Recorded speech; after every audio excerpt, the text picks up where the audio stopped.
Okay, I remember where I left off now. So this is Phoenix, and the sound that this album has, which is very outdoorsy, tribal, very percussion heavy. But I've decided that it's like you have Phoenix Splash and then you have like a tribe playing together. Um, so like for instance, this tambourine, wherever it is, I think this part, where is it? Percussion part, top line is tambourine, bottom line is drummer. Those are two different performers in this perspective. So it's like we're playing with like another group, and it's pretty neat. And that's the instrumentation throughout the entire album. Even though we're just three people, if we do play this live, it's the extra parts aren't too hard. Like I could teach anyone how to do them pretty much. Like even if they're not a musician, as long as they get like a sense of timing, then I could do that. So I think that's why this instrumentation makes sense. The only thing that would be kind of hard is the marimba, but there's good marimba players out there. They if someone got serious, every high school has like percussionists that are serious, even if it's like one or two. And they can get really good at marimba. So I think that's a pretty fair thing to make.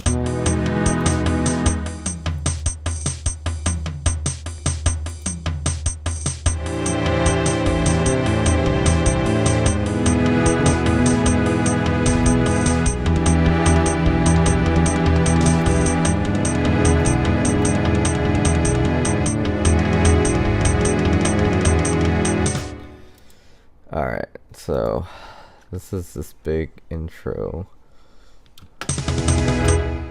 Dude, it's gonna be pretty cool. Got what's that? I think this is C. No, it's not. It's B. E major. It's a slow E. I don't know why it's on fretless bass. I forget why. Maybe I'll watch the last stream or something later. Let's see if I, what do you call it? Had a reason. Boom,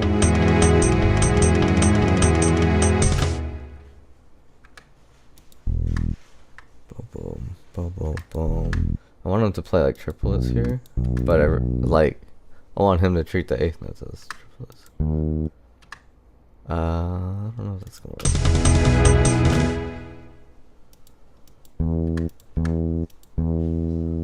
Yeah.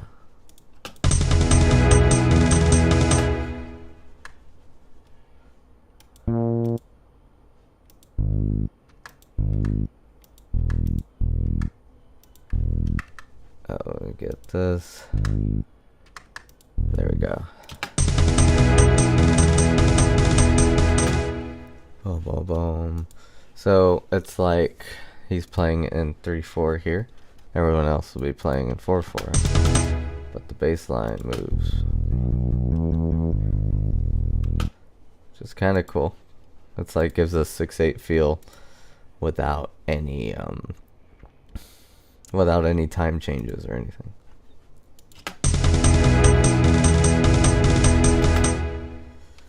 Alright. Let me hear what else I hear. Let's see.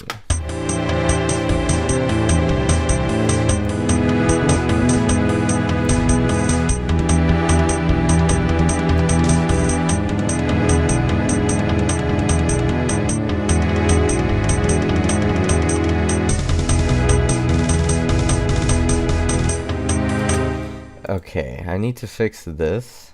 Yeah, I'm kind of a little scared about this part. I guess it could be like strings here and then the yellow river here. So I gotta organize these names better. So, oh, and I have it saved here. I have to think about this differently because what I said was kind of new, you know. We have to think about this as a group playing with us. So these people have names, like we named them because that's how we have to think about this album, you know. Because when you get deep into music, it could be very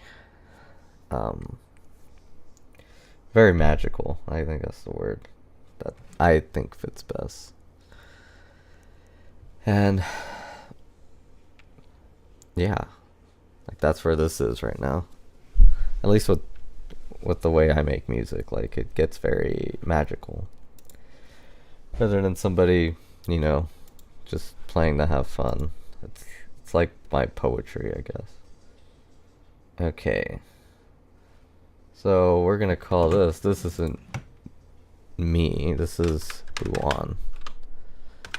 And Buwan plays this very specific instrument on a keyboard called the Yellow River. That's what the instrument's called. It sounds nothing like this that you hear. Like the real instrument that this is gonna be sounds like very, very special. And on the last stream I showed it in Reaper.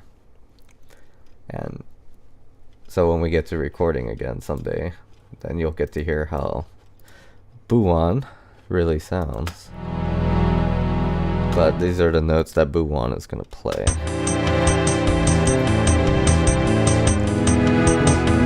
I might fix this up a bit. That's fine. It's a slow tempo. Okay. Guitar, which will not be overdriven. I don't know why I put a guitar. I think I was thinking I was gonna make like a slow prog rock song, but that's not what's meant to be. I think it's meant to be inspired by prog rock in a way, like telling a slow story or telling like a slow poem throughout the song. But it's gonna be its own little thing. So it's going to have some prog rock elements if you look really deep into it. Okay. So guitar is, I think, Lucia. I think that's what we called it. Lucia. And this is what I'm doing right here is actually a composition technique. That my composition teacher taught me. He's like, while you're writing the song, put names of performers.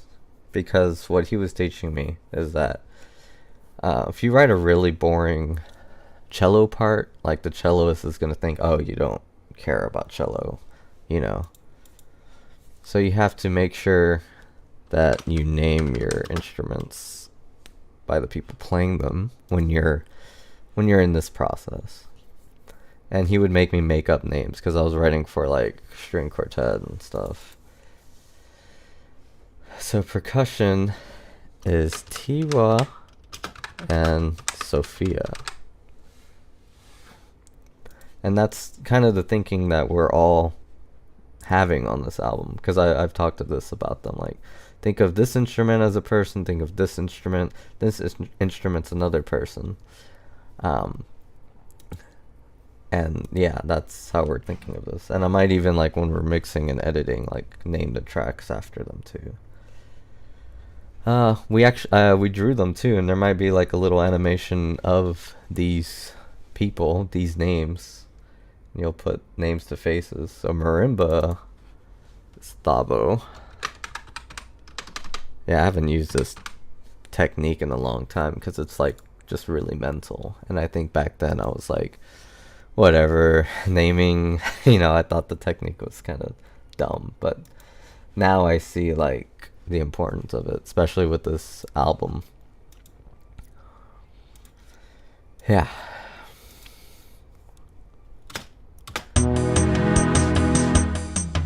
Oh, and I'll probably talk about, because I think I put his name in the title. I had an interesting exchange this past week on the YouTube channel. It's on the code commercial where I talked to Guru Larry. Not like talk, but just had like a little common exchange, and it's interesting, So I'll probably talk about that like in maybe an hour, like at 10. But it's pretty interesting, just what's going on in that area of the internet. But yeah, these are all characters. There's one more, but I don't think I'm gonna compose this part. I think I'm just gonna, do it when I think I see fit. So that part won't even be composed, but there's another performer here. And I think he hasn't been named yet.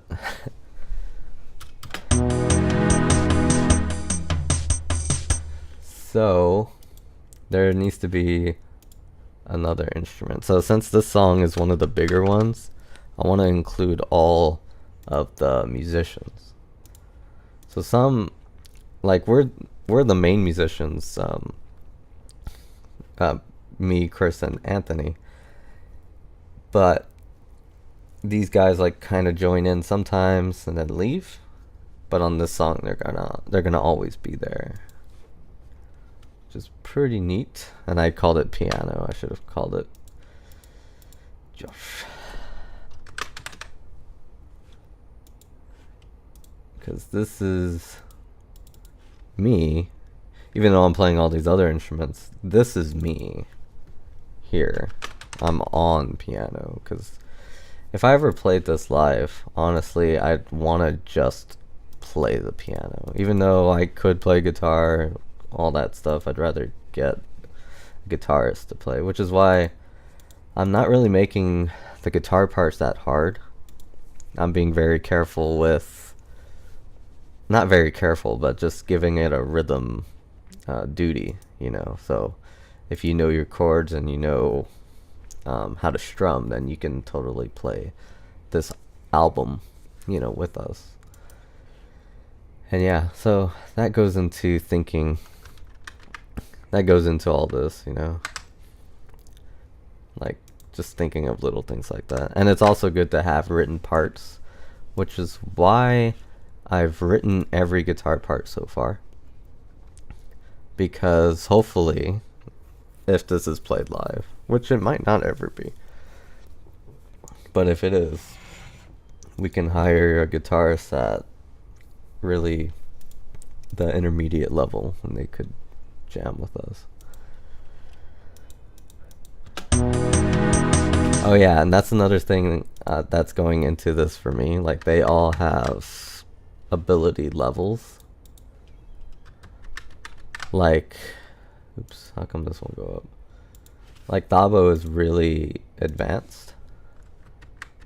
So like, if we do this live, we only need one advanced player, while everyone else can be, intermediate or maybe even beginner for Tiwa, because he just plays the same rhythms over and over. It sounds really complicated when all put together, but these are very simple. Okay, maybe they're not that simple, but they could be done by somebody. Especially if they have a percussion background, then this will be like nothing to them. What it is hard for is Anthony. Like, this is advanced stuff here. Like, you need a good drummer to play that and that, which is what Anthony is. Yeah. And I also know Anthony's ability too. So it's not that Anthony is, well, he is like super good, but I'm writing this to be like I know his strengths. I have an understanding of his strengths. Like, I've heard his flams and they sound like really good, so I'm putting more flams in this drum part, especially on the toms, because I like the way his toms sound, and when he does flams on tom 1 and tom 2, like it's really good. I don't know if he likes to do flams, but his flams are good. So like some things he'll find fun, some things not. I don't know where flams fit in. That reminds me, I need to tell them streaming. Ooh, but yeah, it's pretty fun. Oh, I just typed in his name. Streaming. And they can catch me if they so desire, because they're going to be playing this music. So I think you want to see it be created. Might like it. Alright, so that's this intro here, and we need to do this over here. This guitar part might not be easy, but it could still be played. Like, I think I have a person in mind who would play this live, and like I'm thinking, okay, can this person do it? And when it's a yes, it's like, okay, I'll write it. Because her part, or yeah, Lucia part, is like, it's not a beginner. Like, it's not advanced, but it's like somewhere in between. Okay.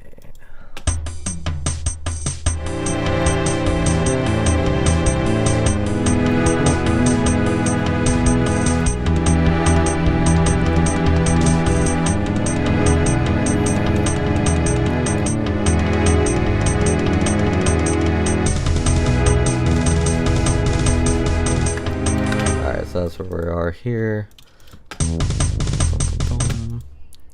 And this chord, what? Oh, okay. It's like, what chord is that? It looked so weird. So,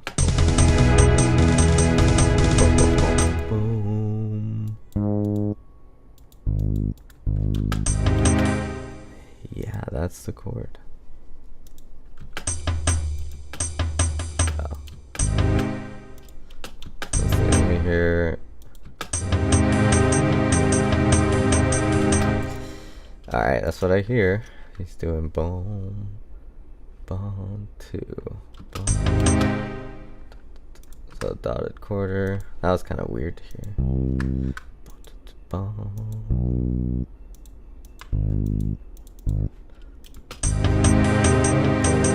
Yeah.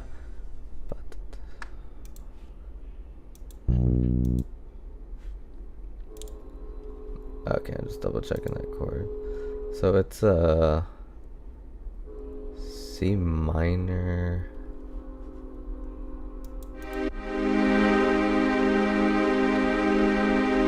Oh no, it's G major 7. That wouldn't stop. The train. That train enters my dreams.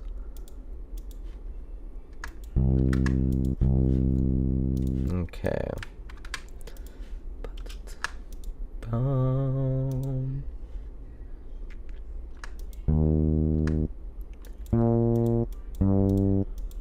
Okay, I think I got it. Okay. Yeah, that's what I heard. Okay. Yeah, sometimes when the notes like come in your head and you're like, okay, well, what notes are they? Yeah, that's composing, man. That's what it like truly is.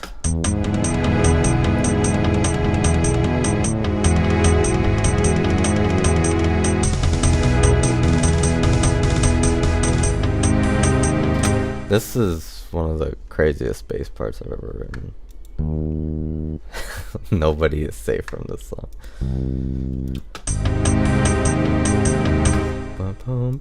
This needs to be eighth tie.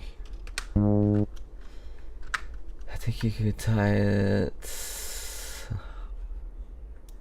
Oop. Ah. That's how you do it in Muse score. It's like opposite in Guitar Pro. See that? I'm gonna explain what I'm doing here. And I don't know, maybe I think streaming the composition makes me like puts me more like, oh, I have to do this good, like not half-ass it, you know?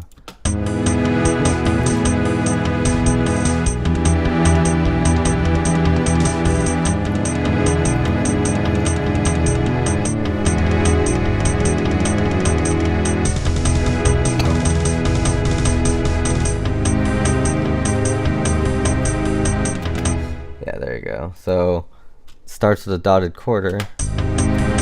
Now he's in a different time zone. Like, that's what this is. Like, when music theory talks about it, it's just like, oh, like it analyzes it in a weird, like a stupid way. But when you really think about it, it's like he's playing his own song, but it's on time with this song. Like, I guess that's the best way to explain that technique. Like, if you ever are like in a field and there's a song playing to your left and there's a song playing to your right, and there's this moment, and it's like 5 seconds, maybe 1 or 2 seconds, where the songs are in key at the same time, and it's like this weird feeling. Like, it's like euphoric. I think that's might be not the right word, but that's what this effect is. Even just for a moment, you know, it's supposed to give that same feeling. I could even continue it, like, if I want to go crazy.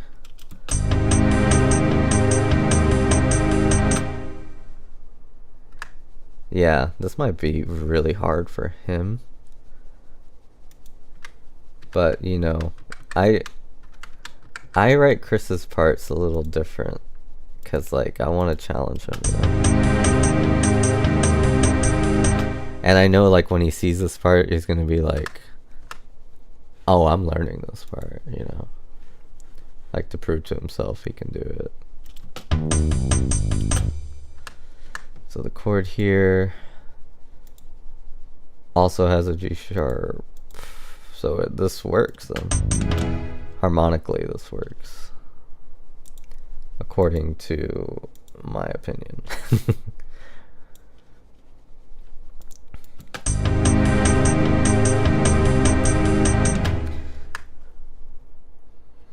Does he do the C?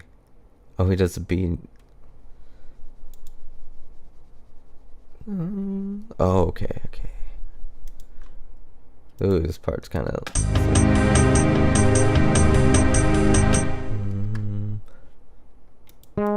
Ooh.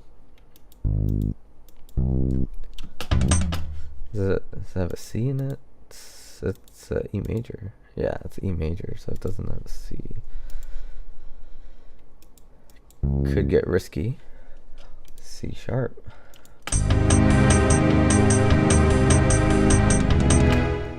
It works. See, he's playing his own song now. That's why it looks so weird.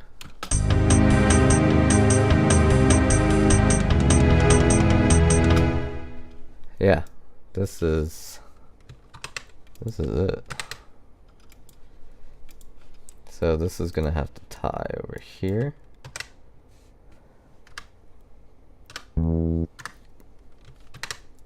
It's like the music's dancing with each other, you know. This bass part. That's what this bass part is. Okay. Yeah. Composition 101. This bass line here is playing. It starts getting rebellious around around when today started.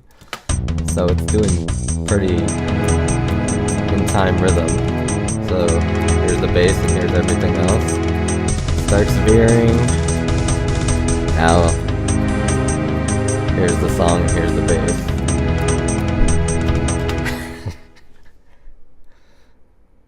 And yeah, I gotta warn him that, hey dude, I'm writing a really hard bass line for you, like, just a heads up. Like,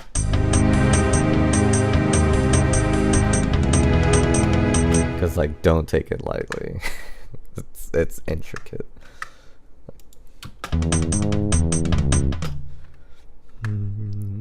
And he'll be able to do it. Oh, email. Ooh, that's weird.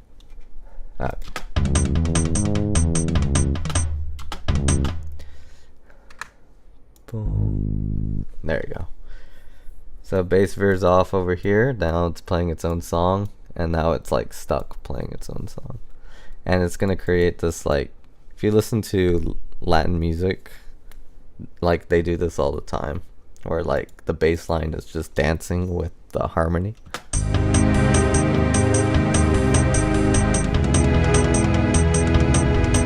And it's beautiful.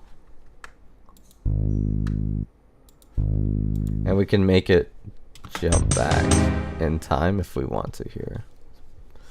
So I'm going to listen to this transition again, because I want to hear it veer off again. See if I'm doing it right.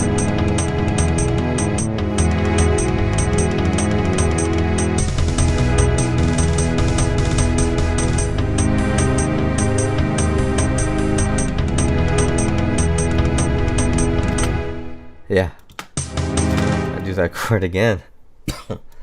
So it could. Ooh, so this is where time splits. Let's see if I can do something cool.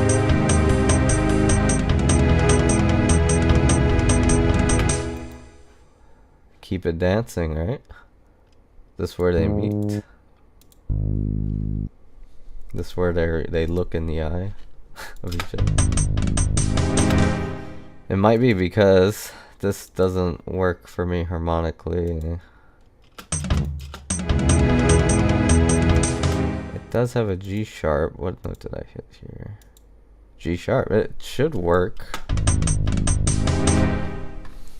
Let me add more stuff. Let's see if it works with that. If I make this a quarter note, it'll like be on time with everything else.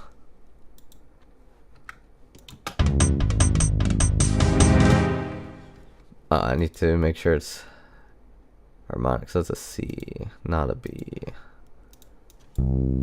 It's like I get, like, I have a love-hate relationship with standard notation and just writing music that way.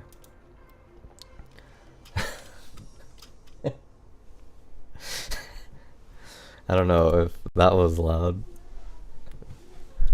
Okay. But yeah, I have a love-hate relationship with just notating music. Sometimes I think the way is, let's all get together, make our own parts, and, you know, work off each other. And then some days I think, you know, this is not a bad thing, you know. And then I see the benefits of both, and that's why we're doing this album, like, both ways. Like, there's some music I haven't done on the computer because we just made it together. But you gotta do different ways. Keep things spicy.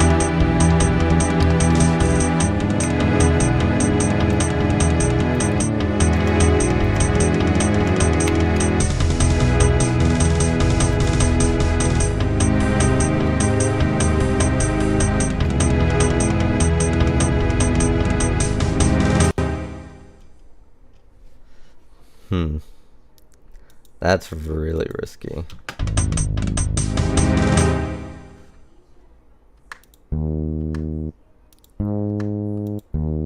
Now it's playing the same thing, kind of, but on time. So here he's off time.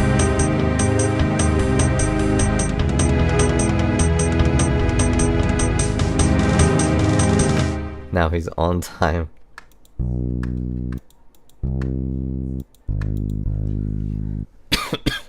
So he's off time here, and he's on time here. I think he was on the stream one time and he said, you know, I have trouble with timing. And then I write this part. Don't come in early. Good luck, man. It's kind of hard.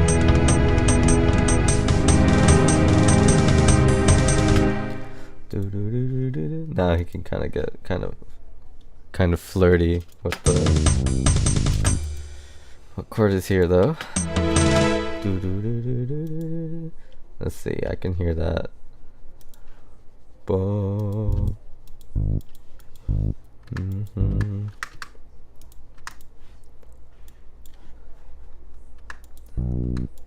Oops. I don't want that much. Oop. Bum, bum, bum, bum. Yeah, this would be like, okay, he's out of the storm.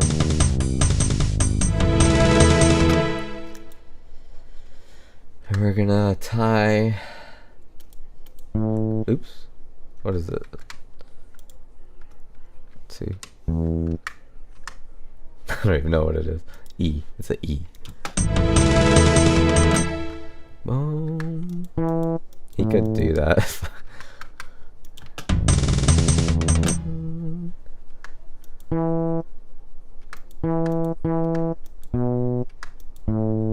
Yeah, this is... Every part's gonna be alive in this song.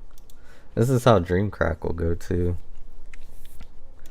Like this style of writing. Kind of doing it with Phoenix first, because we are Phoenix Splash, so if we have a song called Phoenix, it has to be like pretty epic. It can't be like just a 2-minute thing, you know?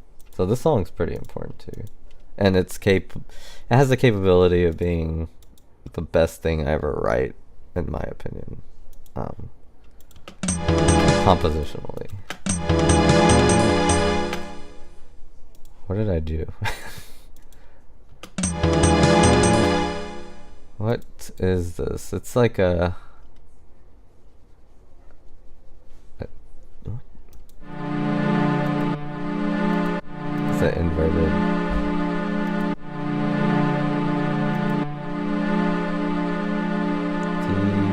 Oh, it's a diminished.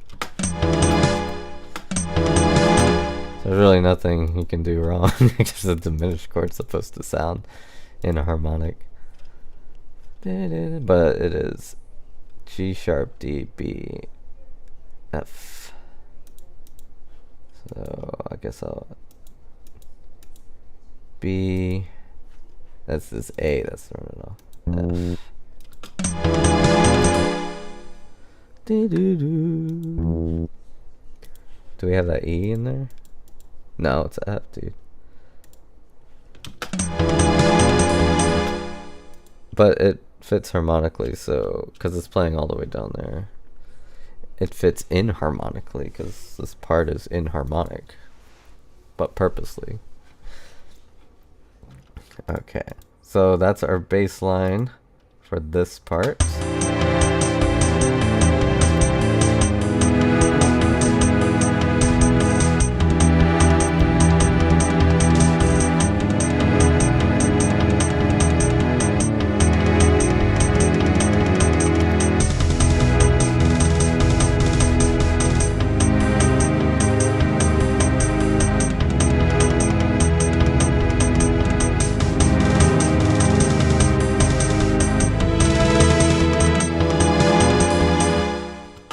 That is pretty intense. Alright, I'm gonna listen to it solo with a click. And we'll see what we think. Let's see.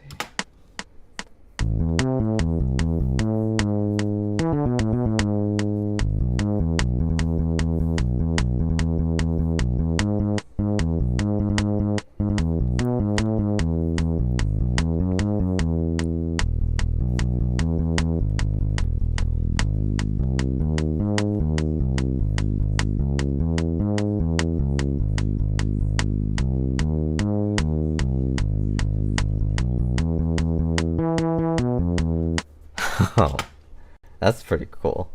I like that. See, it's alive, you know. It's not just playing do do do do do do do do do. It's alive. It's a person playing that.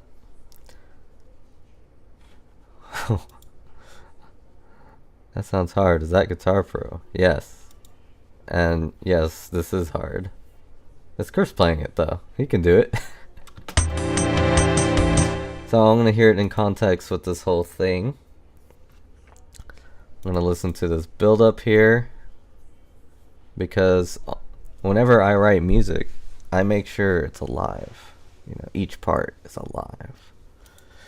And I think with this song, it's even gonna mean that with these instruments. You know, like if we want to play this one, everyone has to like up their game, challenge themselves.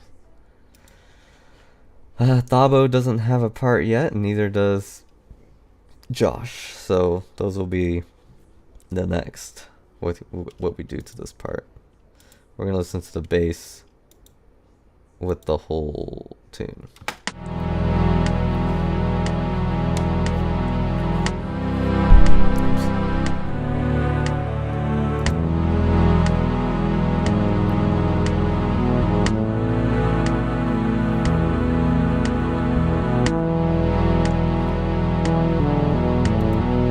Oh, I left a click on, so that's messing me up. Okay, you hear it without the click.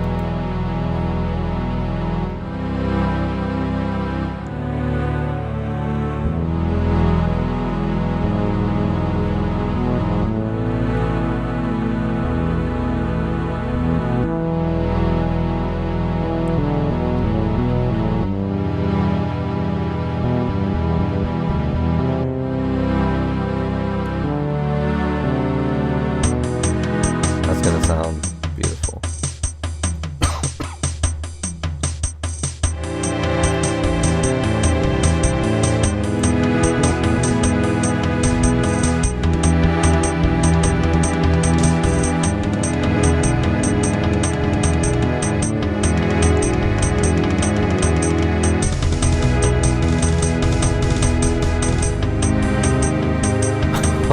Dude.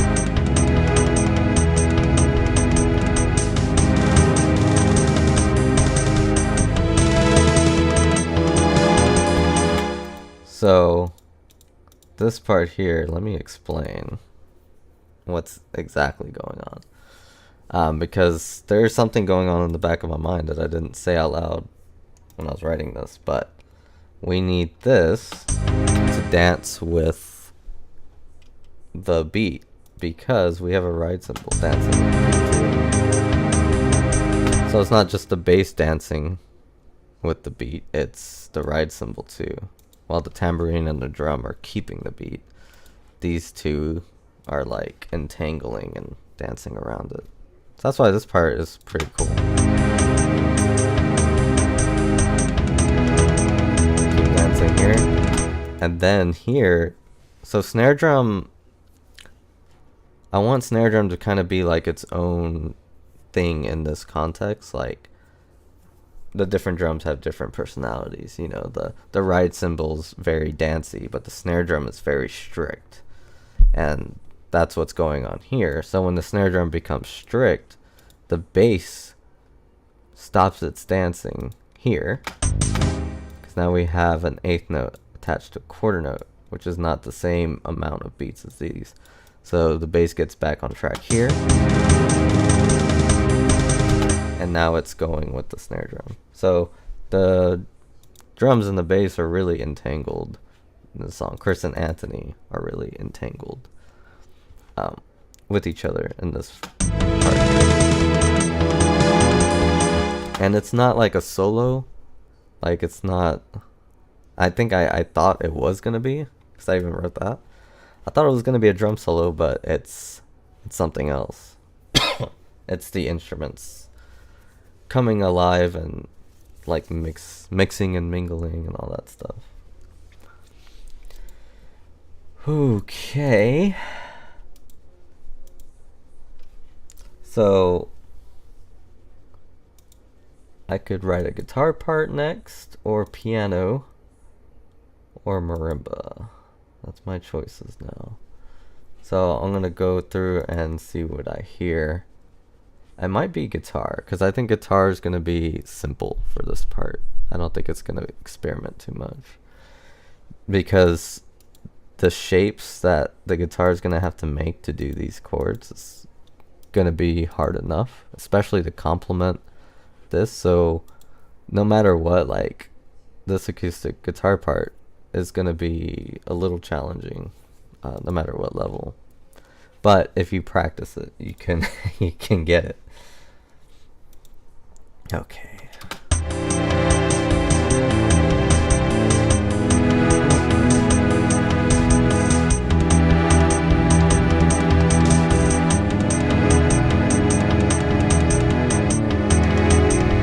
So what I don't want the guitar to do is any lead. So this guitar player is strictly harmonic. They're not. They're Dave Matthews. That's like kind of like how Dave Matthews is. He's like, he doesn't really do lead guitar. He can, but he doesn't really do it. Like he doesn't. But his chords are like insane. Like if you look at his fingers while he plays, like you're like, what is he doing? And you know, he's one of the greats. You know, that's why. But not because he does crazy guitar solos, but he knows his harmony like really well. So she's getting into that territory in this part, because we're gonna have this chord here. Let's see what it is. It's got, what chord is that? Let's see. C. Yeah, it's a C add 9. So I can do this.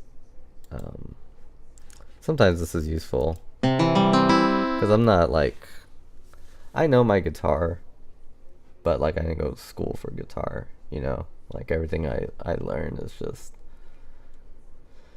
everything, and I don't think this has the chord I'm looking for, so I might have to voice it myself anyway. What's another name for it? C. Oh, there we go. They're over here.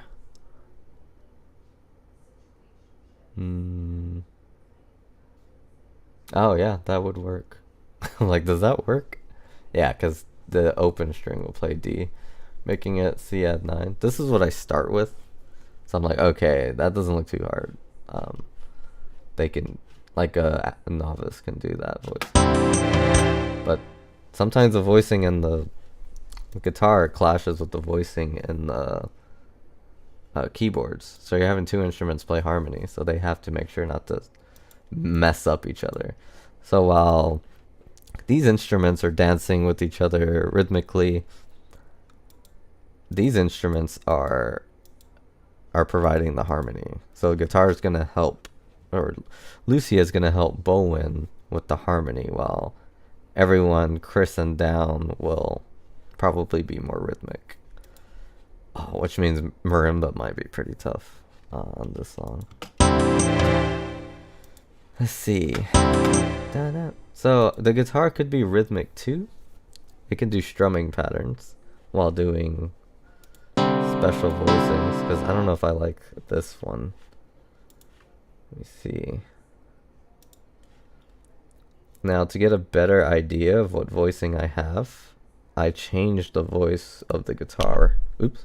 Of the guitar to like a string ensemble.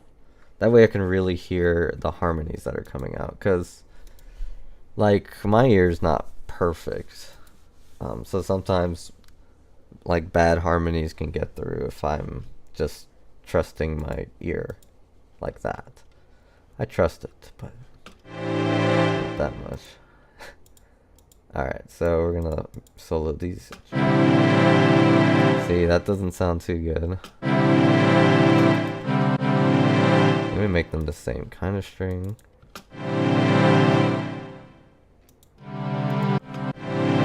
They're playing in like the same room, so guitar's playing down here, which is good, and it's good to visually see on the keyboard up here. So left hand is having some bass notes, right hand's going more treble, and guitar is going in the middle.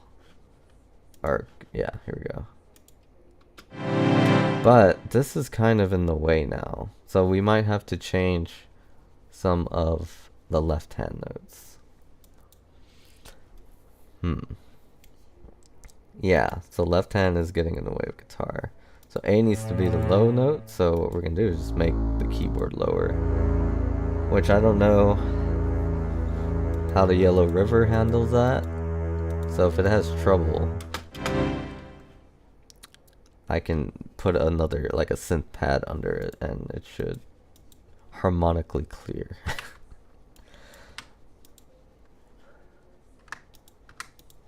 Yeah. That works. Why is it stopping now? Oh.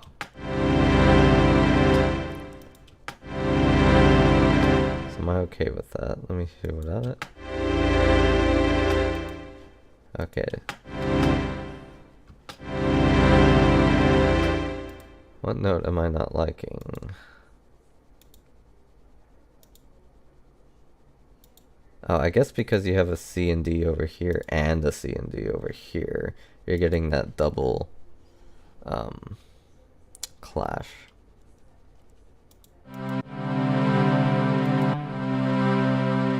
So guitar could play. Could play a C major. Yeah, it could play just a C major chord. Yeah, so it doesn't need to be C add 9.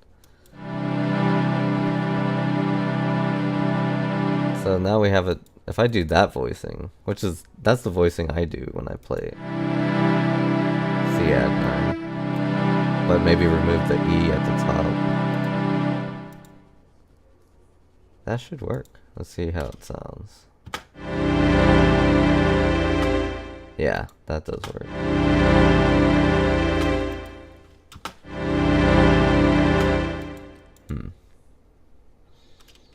Got C, G, D. Got those low notes. Should be good. I'm trying to see if I have another. I can remove this whole cluck there.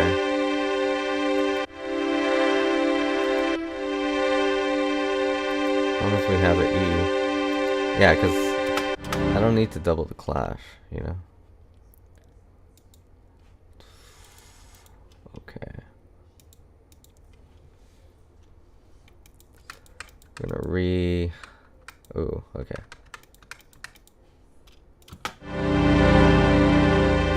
Okay, I like that better. And I don't know how cluttered the Yellow River can get, which is the instrument actually playing this part. But the sample, like, doesn't go into Guitar Pro. Okay.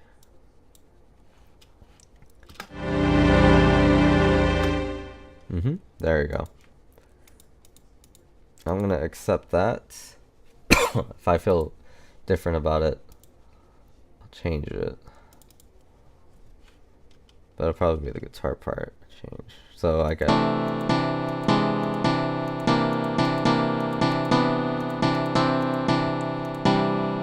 I think that's gonna be.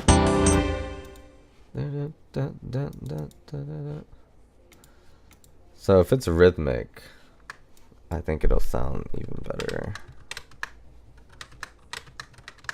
Oops.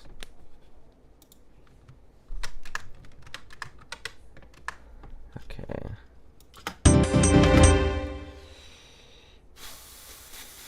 Which sounds really cool, but really hard, and I'm playing this for the recording. So now I'm questioning, okay, can I do that? I'm pretty fast. I mean, I could probably do it on ukulele. But what other speed can that be? And no one else is playing 16th notes until like here. Let me see how it sounds like the way I heard it. That's just kind of like Flash. Let's see. See, that's kind of what I was thinking. So now it's grooving. The other one was like losing its mind. And I think that would be too much for this part. Because we want the guitar to focus on establishing harmony. When it goes da-da-da-da-da. Now it's taking over rhythm, which is what these guys are doing, and they're building something up. So we don't want to just jump into a crazy guitar part there. But it was tempting. Very tempting. Da-da-da. Let's see. Da-da. And if we do this, maybe some parts, like the second measure, like the guitar could have all to its own, and we'll see.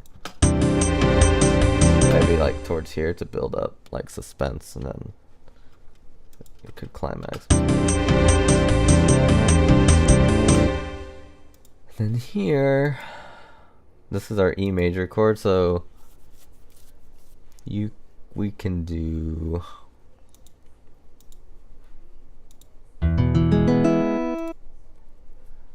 Oh, we could start with this. And I think that's gonna work. We're gonna make our left hand lower again. And again, like, yeah, that could be like that. It'll be fine.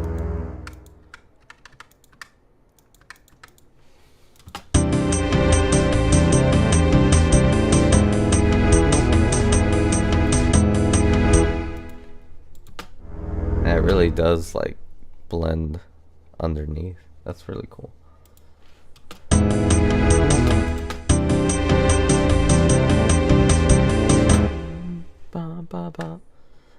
So it's not gonna have like just that strumming pattern. It's gonna be a little rhythmic, but repetitively rhythmic, kind of like the drum is doing, that kind of roll. So it's sharing some harmony, sharing some keeping the beat. Like, that's what's happening with the guitar part here. Because the drums are doing really rhythmic stuff, the bass kind of has to, which is why it's like it kind of has the melody, even though this is like showcasing like anything but melody. Da, da, da. Da, da, da. Da, da, da.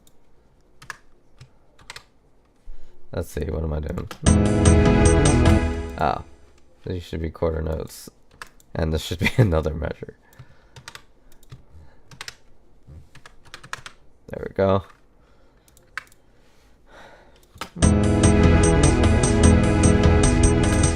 Yeah, okay. So, yeah, pretty neat. Alright. Oh, I said I would. I'm gonna talk about something. Oh, yeah.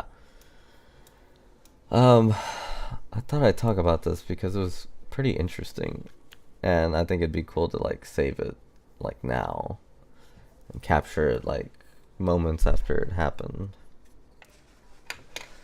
Not that I'm, just for like memories and stuff like that. A YouTuber like I watched, like we had like a little exchange. His name's like Guru Larry, and if you know him, then you probably watch video game content on YouTube, which is something I do. Especially like retro games and game history, because like as a gamer, like the games I play are just old. And so Guru Larry is someone I watched because, get ideas on, what are good retro games to play, things like that. It's another YouTuber, Pat, the NES Punk, and he's someone else I watch too. And like when I look at both of them, I'm like, well, these two guys are passionate about these retro games. I think they're having like an argument. And I think I said to, like, when Guru Larry reached out, or just left a comment on my page, I just said, just let the cooler hair, like, let cool heads prevail, and, things of that nature. Like, don't let this escalate. You know, where this world has enough pain, hate, and like, if you said it, you said it. You know, and you know, I thought and he seems like the kind of person to like apologize to people. Um, but yeah, I thought it was kind of cool. I know he leaves comments on like smaller channels, but you know, it's still kind of cool that it happened and that I had that exchange with somebody that I watch, just for like fun, you know, because everybody's a person. And if he wanted my take and my perspective, you know, I gave it to him. But yeah, that was my small exchange with him. I left a comment on someone else's video. I think that's how he found it. And I think it just said, well, you know, I'm kind of shocked. But yeah, I thought it was kind of cool. I'll leave it up, if anyone wants to read it. Because I think the world can use like more kind people. You know, there's enough jerks out there. Like, the world needs more kind people. And some people see kindness as weakness, but you know, I think it takes a lot more patience and discipline to be kind than to just get mad and be bitter. Like, it takes effort to be nice to people, and to just think nicely of people. Like, if someone cuts you off in traffic and you're mad about it, you know, instead of being mad about it, think about like, oh, he might be like really late, you know, things like that. And then you won't get mad about that person cutting you off or going faster than you. Maybe he's hungry, he needs to go to the bathroom. You know, sometimes their faces look, sometimes they're on the phone, like maybe they're in an argument. But yeah, it's kind of my take on it. Like, I think there's some weird challenge going on. I'm like, come on, like, we're all adults. Especially them, they're older than me. But yeah, and it's kind of the kind of thing that it's kind of like slowly going down. Like, I think humanity is getting better. Still not good, but it's trying to get better. But yeah, it takes effort, man. Total effort. It takes lots of effort to be kind. Wow, what chord is this? Oh, is it E minor 7? Really? E minor 7. The easiest chord of guitar? The easiest chord. Oh. E minor 7, we need a D. Oh, so I could do... Yeah, I could do that. But why? Let's see if that voicing... This voicing's kind of low. Of course, we're gonna make these go down. We can even make it play a B, because the bass guitar is lower than this, so it doesn't have to play the root. Because the bass guitar, whatever it's doing something. What's it doing? Not playing the root. Oh, it is. Okay. Good. Yeah, it is playing the root.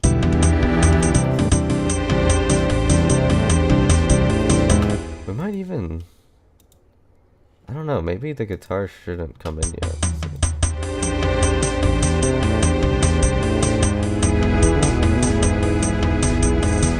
Maybe it should start here. Dun, dun, dun. Which means I did all that for nothing. But now I know what the part is. Yeah, think if it came in here.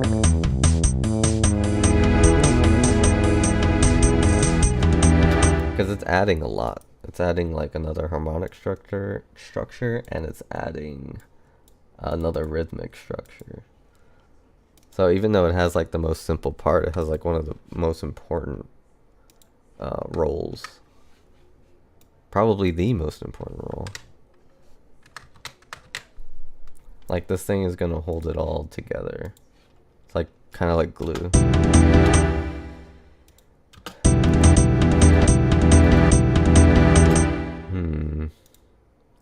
So we got too many people up there. Which means we'll make that chord smaller. Yeah, we'll make that chord smaller. So the chord became even easier to play. But it has a purpose, you know? Like if a guitarist were to see this, they'd be like, he's doing something. Like they want to be like, oh, he's writing a simple part. Simple part is just power chords, like over and over. Like this is not that. It's kind of weird. I think I'm gonna do that same rhythm.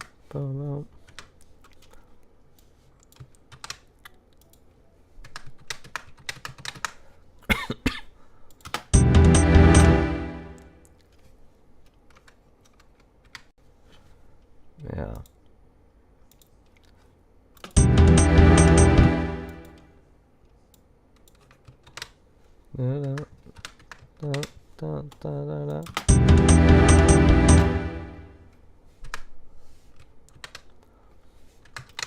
There we go. Oh yeah, this could just roll over. Isn't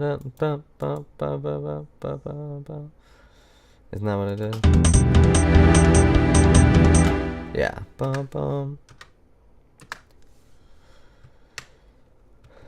Oops. I think I'm gonna do that rhythm.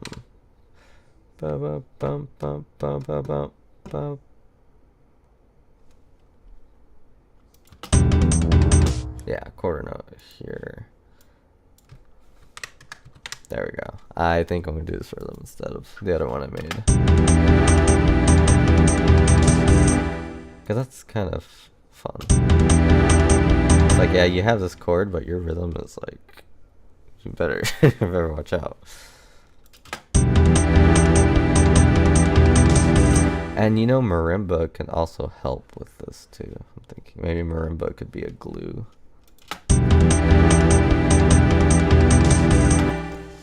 And what is this wonderful chord? B, D, E? Let's see. Oh, some kind of E major chord. So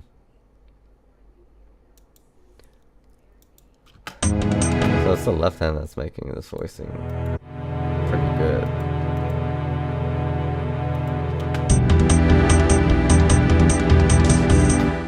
So it's probably going to play another small chord then.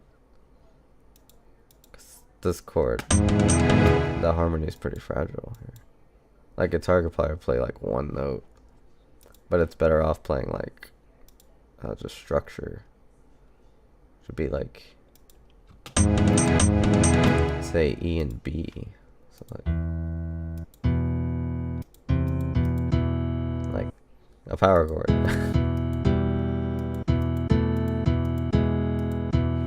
Let's see. Oh, that kind of works. So it has some harmony roll here too, because it's resolving this D.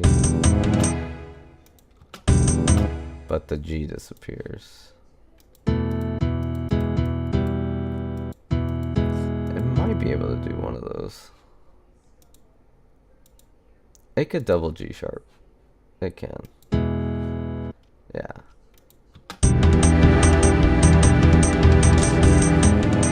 Yeah, it could double that G sharp. Harmony.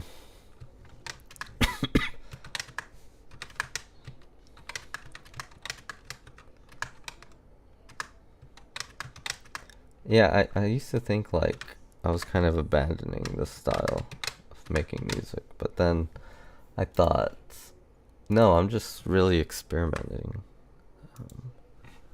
I don't have to not do it like this. I do it like everything.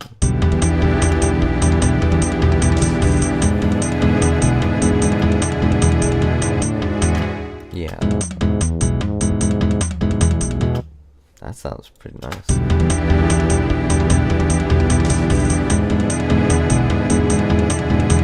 Oops, what happened? Oh. I think you could stay with this chord. Yeah, I think you could stay.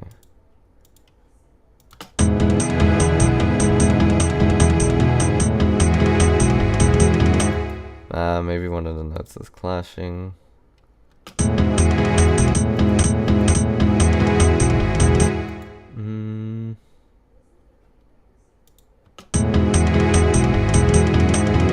Oh, that the clash is in the right hand, which means it's intentional. Yeah, because I want to resolve it there.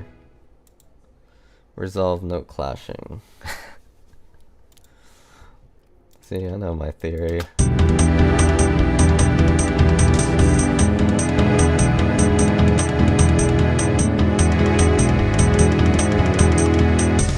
then it just stays on that chord.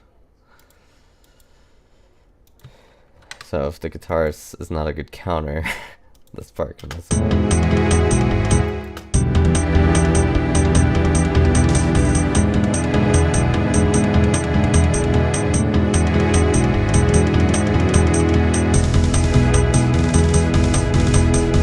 Dude, this is working out. This chord is it's not gonna be easy. So that's G sharp major 7, A flat major 7. See what some voicings look like. What's it? G sharp.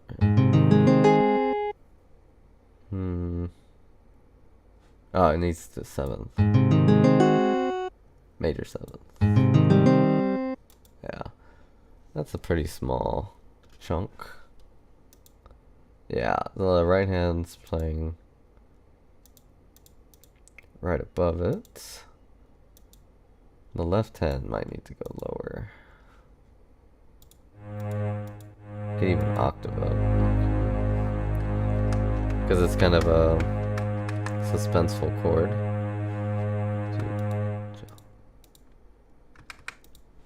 A suspenseful chord. But let me see. Let me see how it sounds in the rhythm.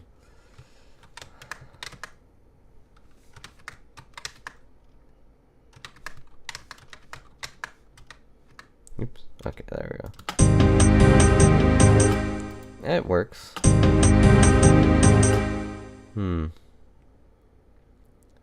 Trying to figure out how I'm gonna make it. I mean, it should. I could make it sound clean. If not, I could do this on electric.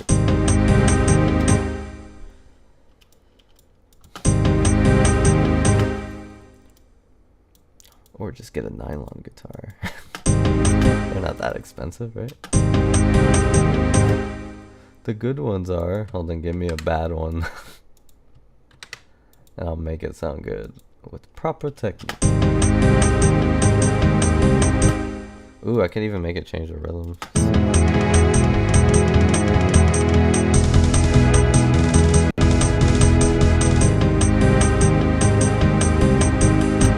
To add more attention? Because, like, oh, it's not doing the same thing anymore. What's happening? Yeah.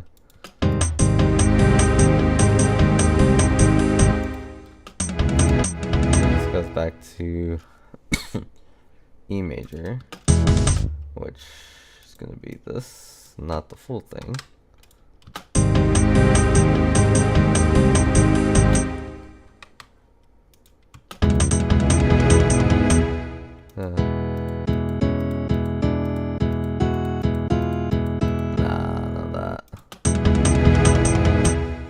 Da da da da. So now the guitar rhythm is changing.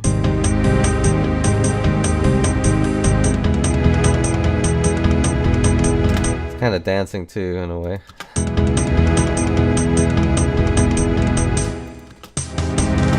Then we have this chord. We're gonna have to get really creative with this guitar voicing here. So the left hand is just playing a E augmented. I wonder what voicings they have for augmented. So this is Guitar Pro, so I use every tool I can in this program. It's an E augmented. Let me pull that chord up.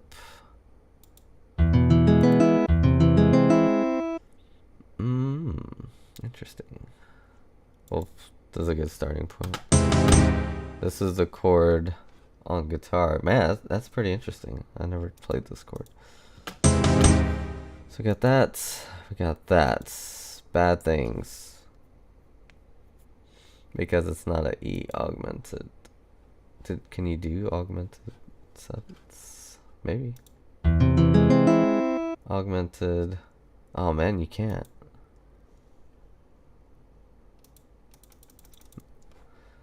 Did I break music theory again?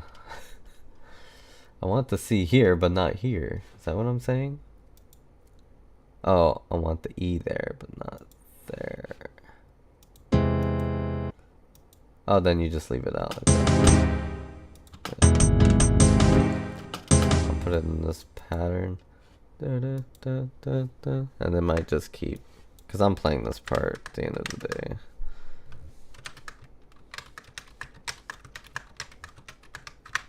Like, that's what's probably gonna happen.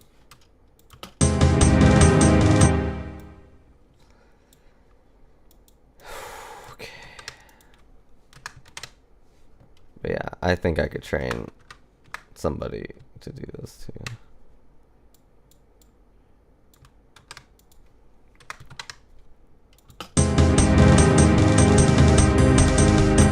Yeah, because that's gonna go with that snare drum. So that's kind of cool. We can even like, this is where it drops. Wait, maybe here.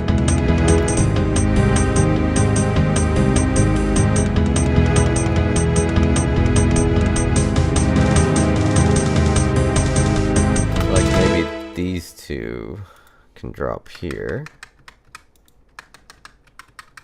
And then it picks up there. I think that can do it.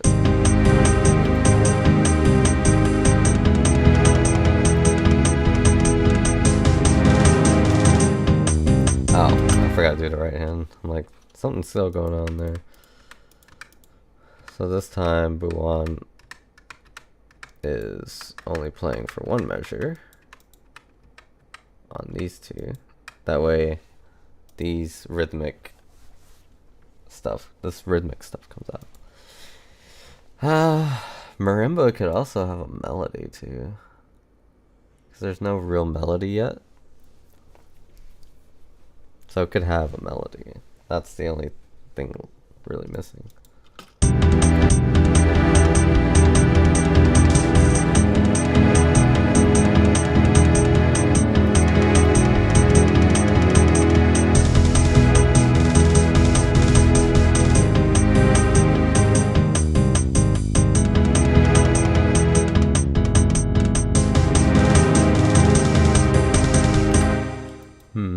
I really like this without.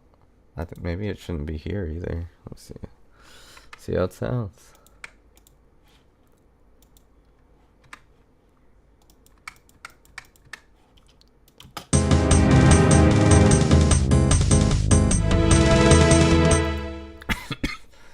Yeah.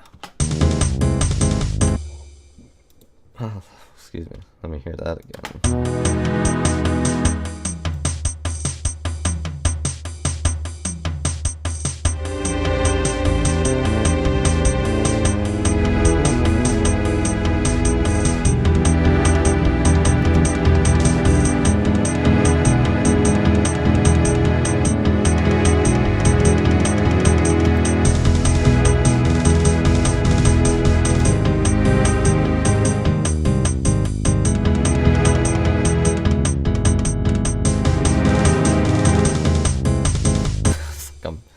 Mad harmony project.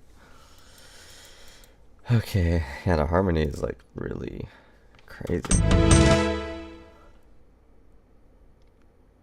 E, A, B, Then he has G sharp.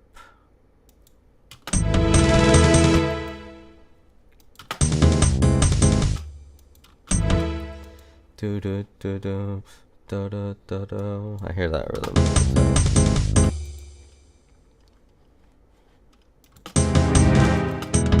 I hear this chord too. Let's see if that works. It does.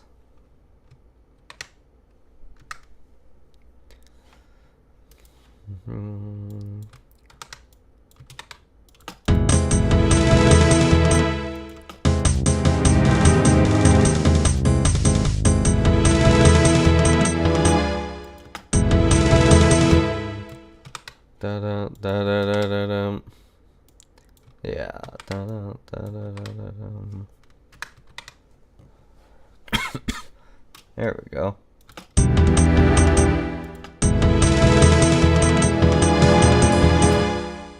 Yeah, that's it. Alright, so that's the guitar part. Lucia, that's what we're calling this guitar player. And yeah, that should be it. So I'm gonna hear context with the intro now.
Pretty neat. Alright. That's coming together. Ah, this is insane. Okay. So, piano. There's not much I can do other than be rhythmic or just something completely strange. We'll see. I think I'm gonna make his part next. I know I want this to be melody. Maybe melody can be piano too. Because in another song, Hatman in this album is portrayed with a piano. So Chris is portrayed with a bass guitar. Anthony is portrayed with the drum set. But we're also going to play different instruments on the album. But they're not going to portray ourselves, if that makes sense. Like, I played a marimba on the album, but in the video, you won't see me play marimba. To make it seem like, you know, to go with the story. And that's where we're at here. And Hatman, when it plays piano, it's very melodic more than harmonic. So I'm thinking piano is going to do something with melody too. Because harmony is covered with guitar and the strings. Rhythm is pretty much covered too. So you got bass guitar doing strange things over here. And the drums, tambourine, and call it ancient drum. They all got rhythm covered, so the only thing left is melody. And it's not that it's melody in the sense of like, it's not melody in the sense of this is the important part. It's melody in the sense of the high notes in the high note register are moving around. Like, that's what melody is to me. in this context. So marimba can go down to this A. Whatever, treble clef. Notation's completely off on what I'm gonna actually play. So I'm gonna listen to this and try to think of, see if I hear a marimba part now. I heard that guitar part pretty well. It came out. So I'm gonna listen for a marimba part.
Okay, so the bass is really rhythmic, and it's kind of taken on like a melody too, you know? It kind of like this is a melody. Like you can argue this is a bass solo, like if you really wanted to. Like, oh, this is where the bass solo is, even though all these other instruments are doing crazy stuff too. But it has like a kind of melodic part. So I'm thinking marimba. Oh, it's gonna be marimba and bass are gonna play off of each other, and maybe piano melody is gonna be like the mid notes, just doing some string stuff. See, but I definitely want the melody to be marimba here. So I heard marimba over here actually. So we're gonna go back.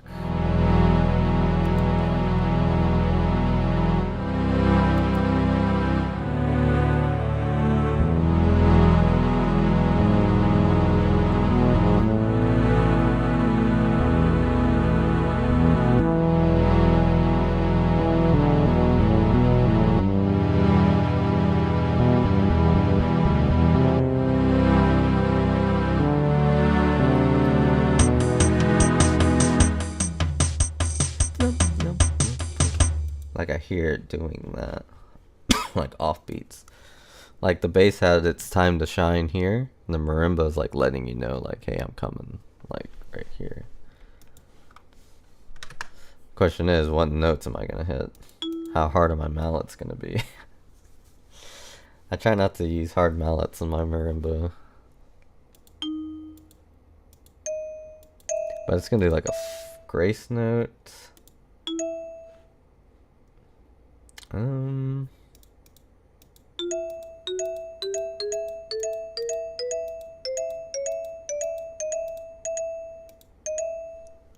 It's so weird how I have to do that. There we go. Ah. Why wouldn't it let me? Oh. Let me save it. I think I glitched the program.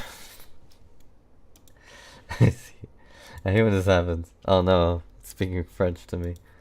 Alright, I'm gonna close it. Oh man. Oh no. Okay. How dare you put a grace note? Alright, I'm just gonna open it back up. I saved it. So no need to worry. Oh man. Oh man, this ain't good. What's going on?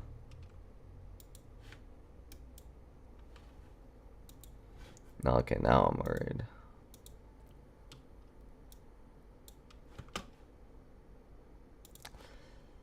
Let's see.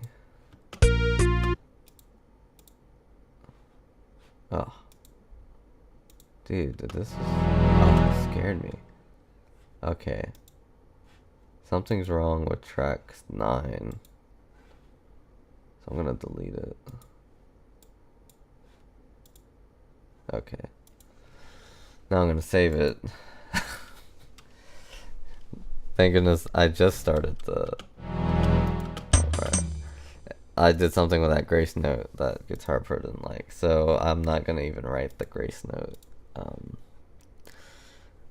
I mean, grace notes on guitar are not that bad, so I don't know why the program would have trouble. Like, it's not uncommon to do a grace note like that on guitar, which is what this program is for. It's for making, like, guitar composition easy compared to, like, MuseScore and Finale or Sibelius. Like, Guitar Pro makes writing for guitar easy and communicating with guitar easy. But yeah, I don't know why that's, but it's an old program, so kind of expect it. Alright, this is Thabo. He's gonna do that note again.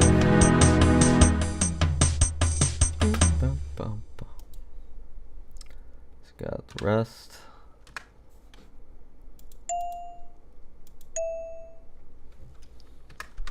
And he's gonna be playing off. I really want to put the grace note, can I? Let me try it again. There we go. Oh, okay, now it does it. There we go. That's all I want.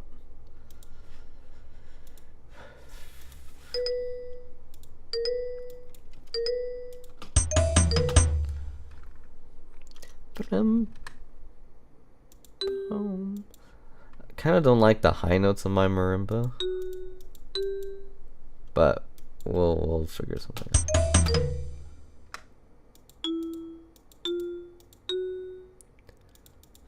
Yeah, we want another grace note. Now I'm putting all these grace notes.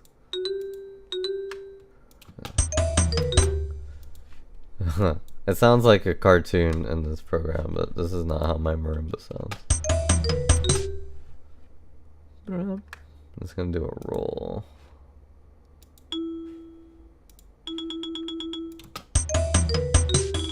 There we go. This sounds more like a xylophone than marimba.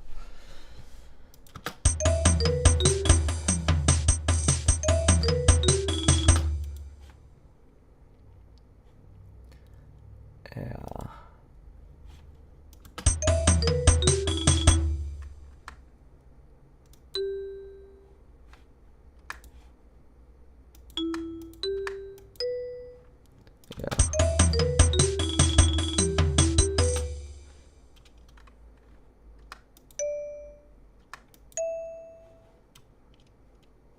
This is gonna be a pretty cool part. Yeah. That works so good.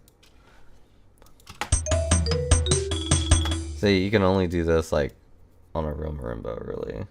Like stuff like this. You put it in the program. I mean, it'll sound like what you hear, but like to hear the technique of the grace note, how well you can get that flam, the accent in the right hand.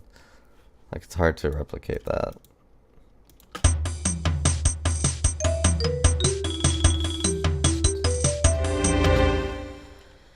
Let's see. Okay, so I need to hear it from here.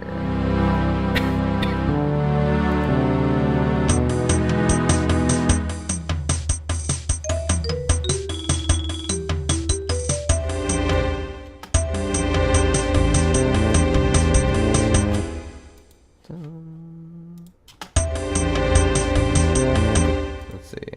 What do I hear?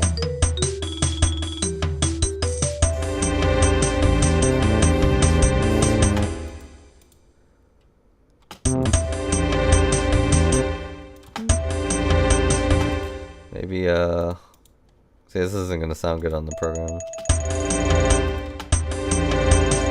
Ah, okay, you could do it. That sounds kind of cool on the program. It's like, I want to do a fade and roll.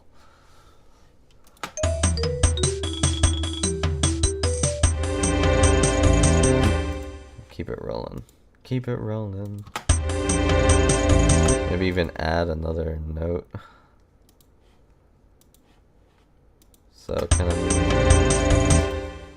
then B.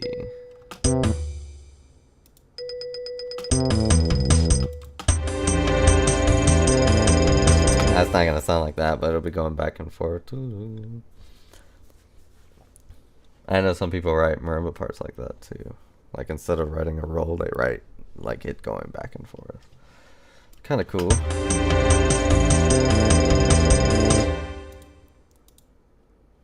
I'm gonna make this like slower. I think that's a good way. Yeah, because that's how it'll probably end up sounding. Oh, I can't change it here.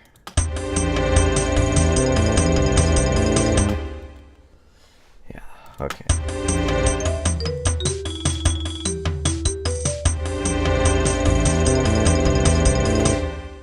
I don't want this note to be loud.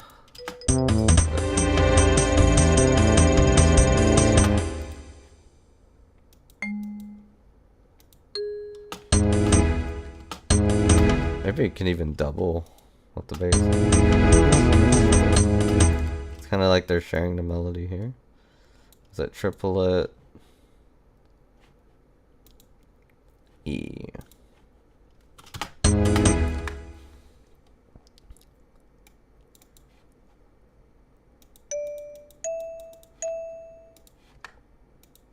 Oop.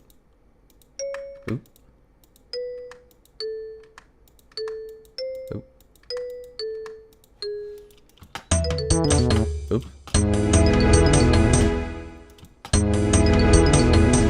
Kinda like that. But yeah, maybe.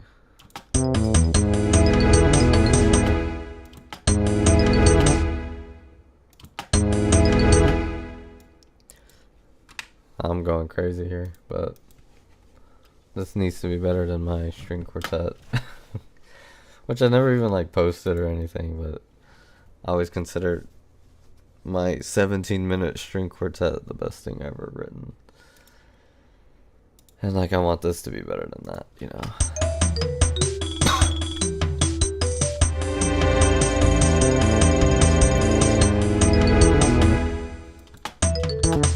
Yeah. Boom. And then a short roll.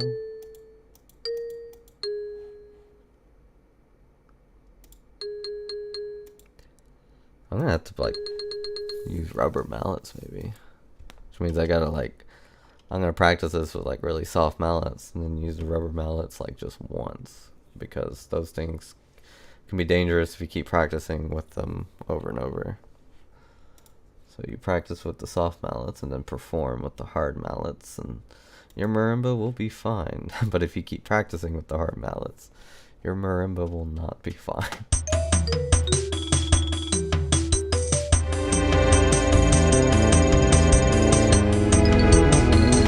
Yeah. I hear that. I'm trying to figure out what that is. This is like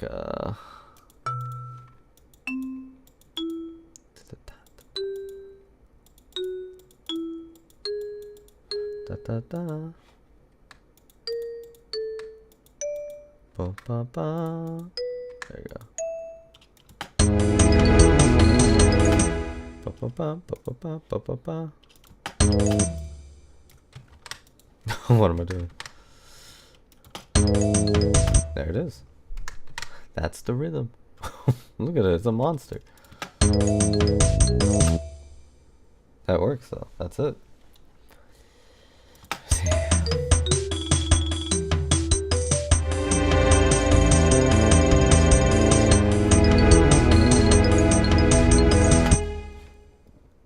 Yeah, this one's insane.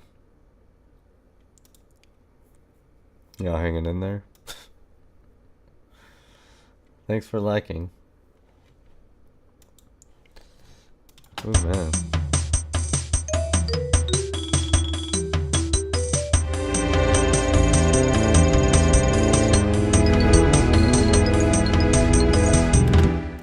Then it gets really strict here. That's because of the personality of this solo here. I think it's a little more strict. So the marimba is really loose here. It's like a fairy.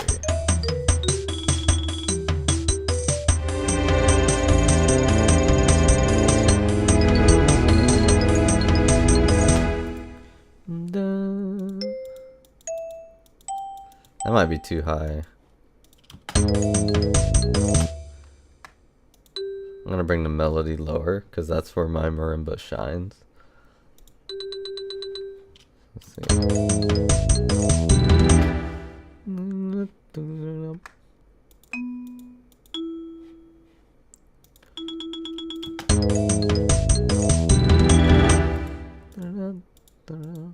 Half note, staccato roll.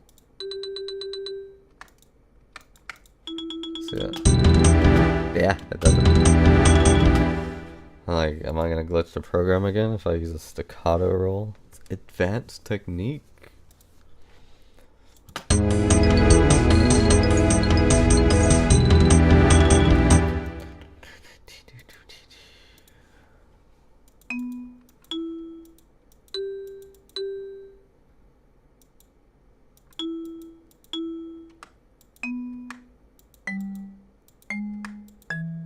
Marimba could easily do like these big leaps like this.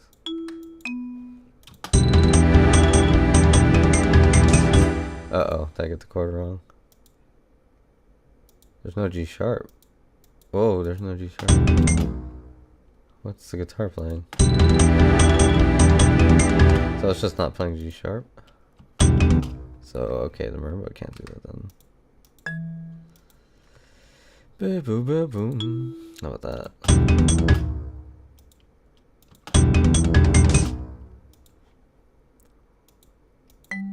I can put a G. Yeah. Yeah, there's a G there. There we go. Yeah.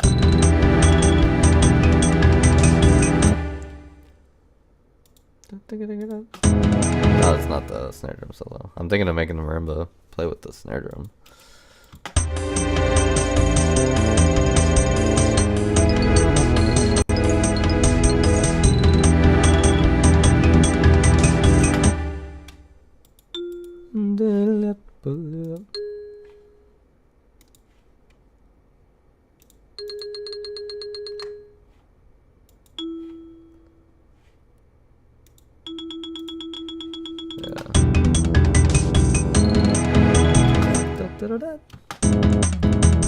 What's the drum doing?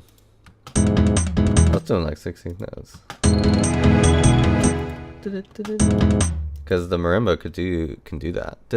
It could do like this rhythm, like without a problem. And the fact that they're both like stick and like percussion instruments like adds something to it. Let me hear what notes I hear. Kind of like the same ones.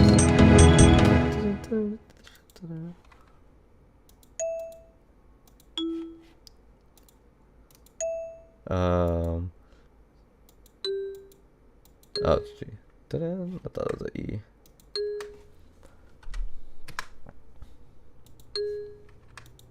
Oops.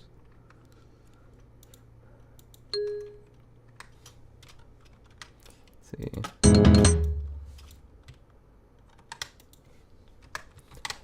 It doesn't have to do the same rhythm. Maybe it should though. Yeah. Let's see.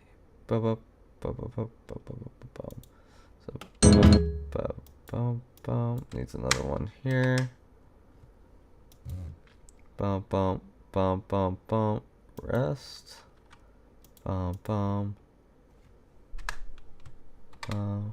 Oops.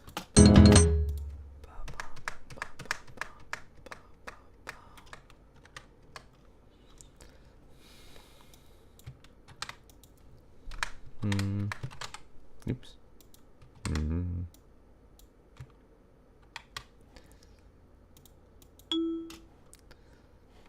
That should be, yeah, it should work.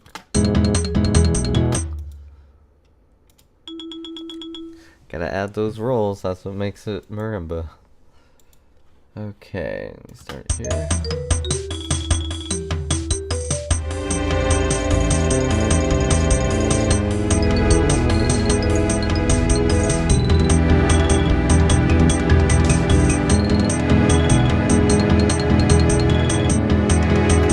Alright, we got a good part going.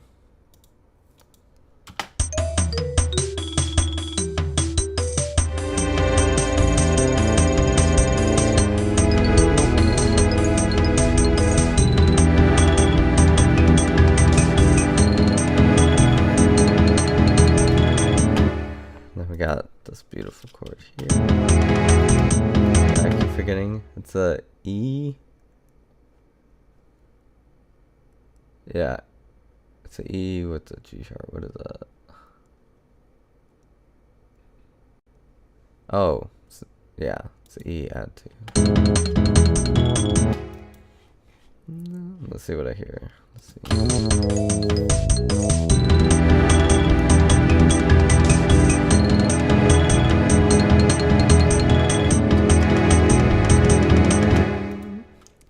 So I hear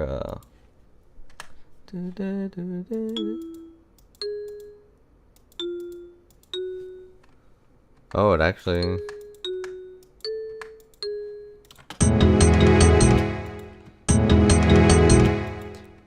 that'd be lower.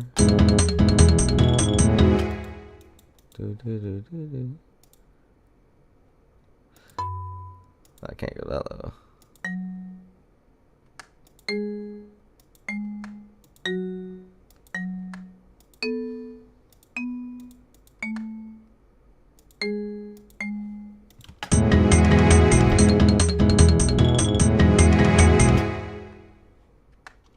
Ba-ba-ba-boom.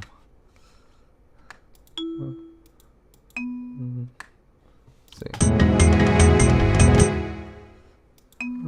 It's going over the bar line. That's great.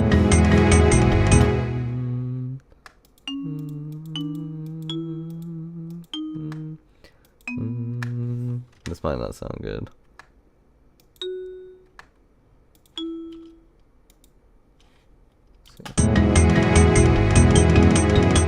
Oh. Ba-ba-boom.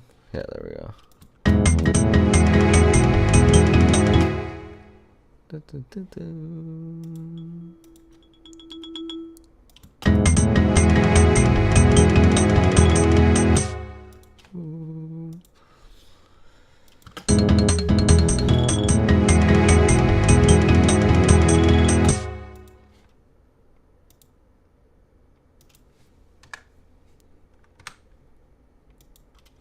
There we go.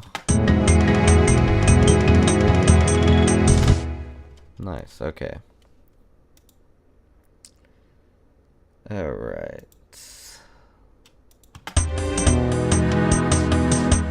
Yeah, I need to hear this with the whole intro.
More crazier than the Majestic Pumpkin, which was, I thought, it's like a just for fun composition experiment, but I think this is getting there.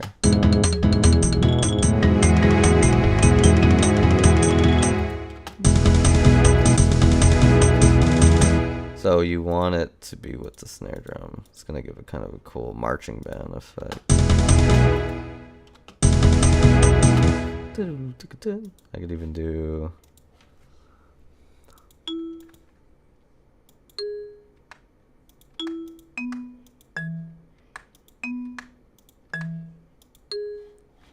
Yeah. Oh, there we go.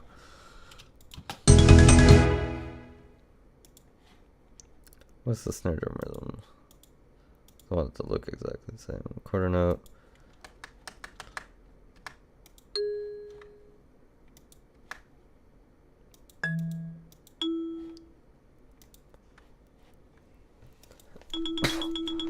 Alright.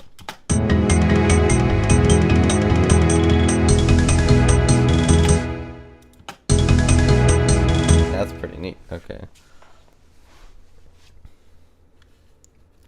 That's gonna be insane. Usually when I include marimba in the music, it's like all the spotlight is on it, you know. This time it's being blended with everything. It's kind of cool.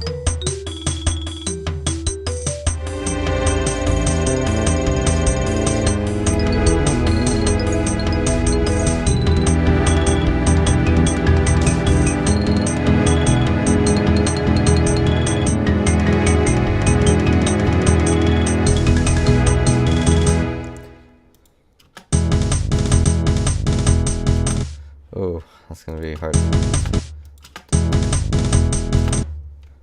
So the marimba probably won't be doing that rhythm.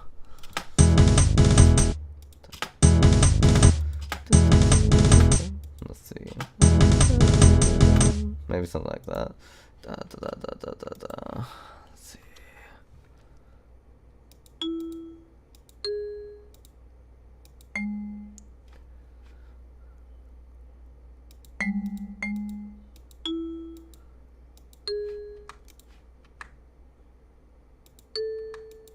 Oops. Boom.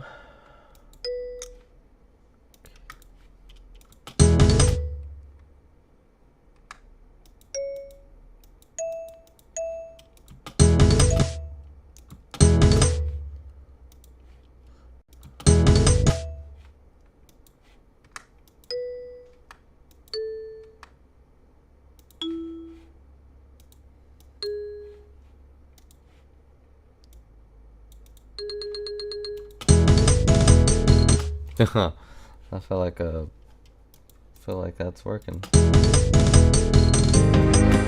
That's not working though. Let's see what's going on here.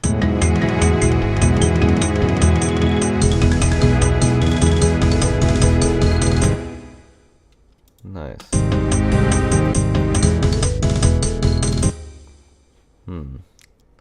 I don't know if I want to do that cling thing.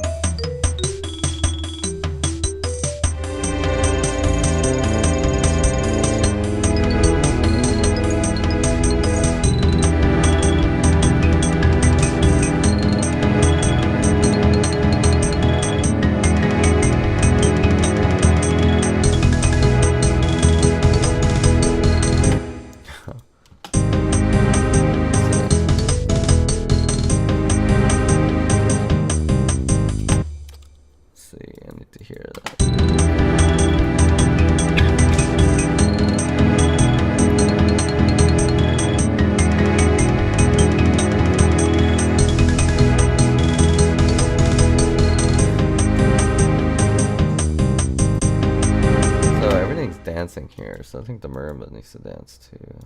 That's the option. Should it stay straight or should it dance? Oh, maybe we can go with the bass. I think that's what I had. So it's gonna do this thing with the bass guitar. Dotted. But I don't want it to be like low notes. We can kind of act as a vibraphone sound.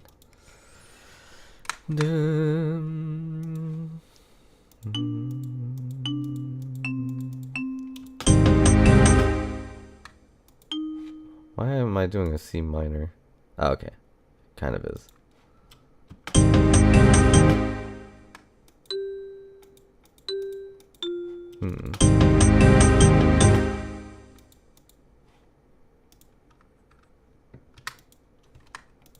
Yeah, okay. And you can even do like 2 notes at the same time.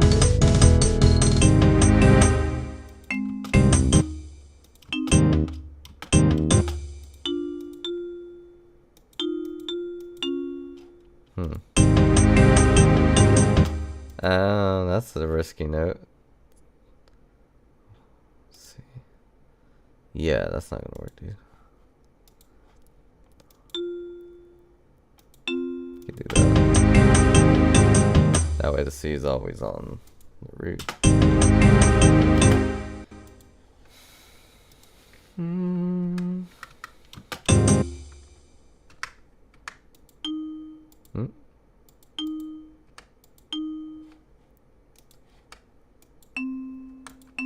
See.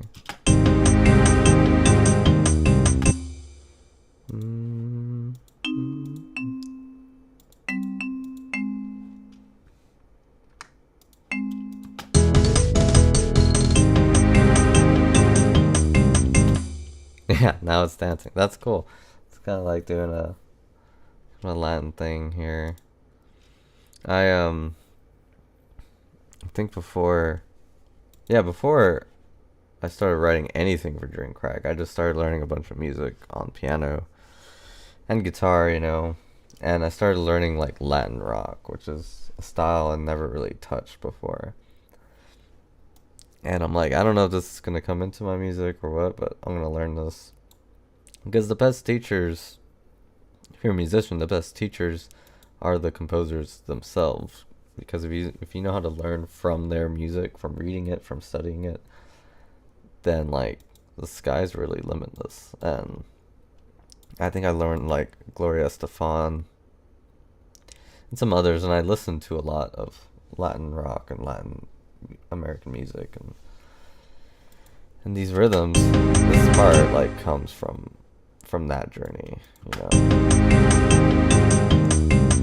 Like if I never did any of that, this part would not have manifested.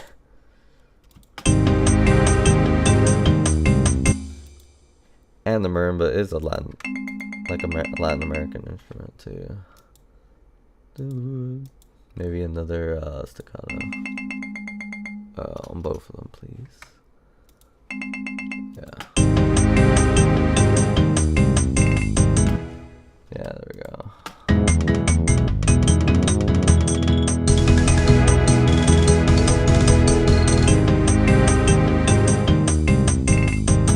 Okay. All right, so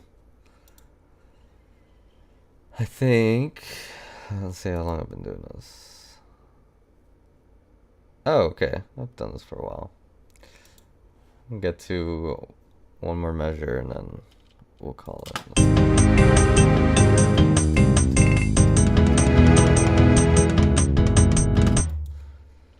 I hear it straight in.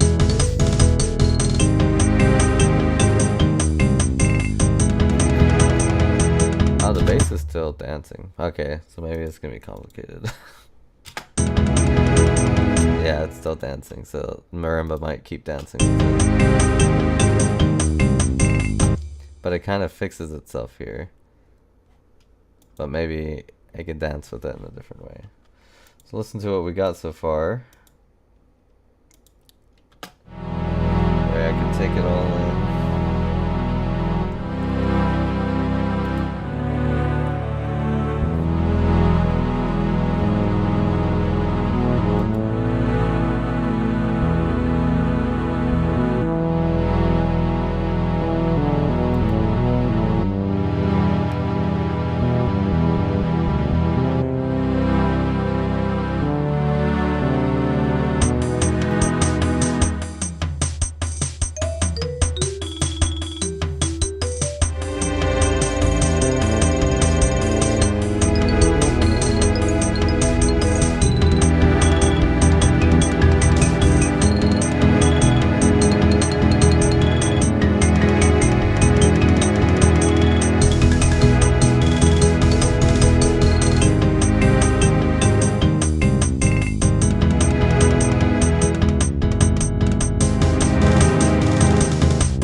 So this album's really rhythmic. Really, really rhythmic. It's like harmonies out of 10 and rhythmic is out of 10. It's like I'm just pushing it as far as it goes. It's kind of cool. I'm not doing anything like avant-garde though, you know. I'm not gonna put like 30-second triplets and, you know, stuff like that. I'm putting stuff that I hear, which is important, not stuff that I just mathematically make.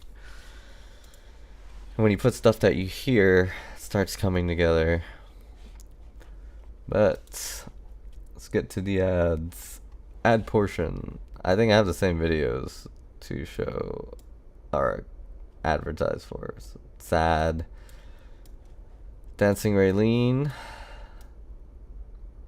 Watch that one. That one's kind of silly. So if you like humor, this one's okay.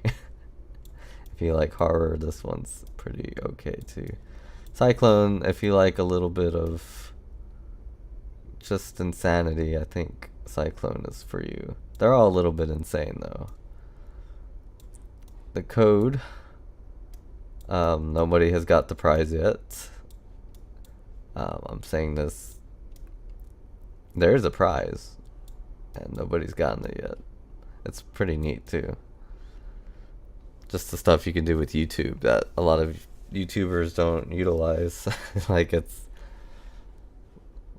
limitless, really. And then Melancholy Dream is where it all starts. There's a start here. So if you just, you know, search this up, you'll find something that just says start here, and then you click that and you go on this crazy adventure. It's pretty neat. Of course, our album, A Melancholy Dream, you can listen to it anywhere. It's pretty neat. I think the album we're writing now is like the sequel really to this. Like this was the birth of something that I'm not sure yet, and now it's evolving into this. But it's kind of like the same thing. It's like just moving, you know, to the right. But this is where it all starts. The Melancholy Dream. And then Dream Crack is where it's at. Okay. So I hope you all enjoyed this wonderful composition stream. Maybe it's I don't know if a lot of people do this or if they do it a certain way, but you know, this is just how I do it, and it's probably very different because a lot of composers, they just compose and don't really, you know, produce their work. They just move on to the next piece, and that's a lot of songwriters. That's a lot of musicians out there. They write a song and they just move on. And, you know, some people, you know, have the urge to gain like fame from it. So they write the song and they really market the song, and it's like this whole thing. But, you know, there's the lot of us that, you know, fame is one thing, but like writing the perfect song is another. And you know, those are the people that are like just like would never stop making music. You know, I've seen them.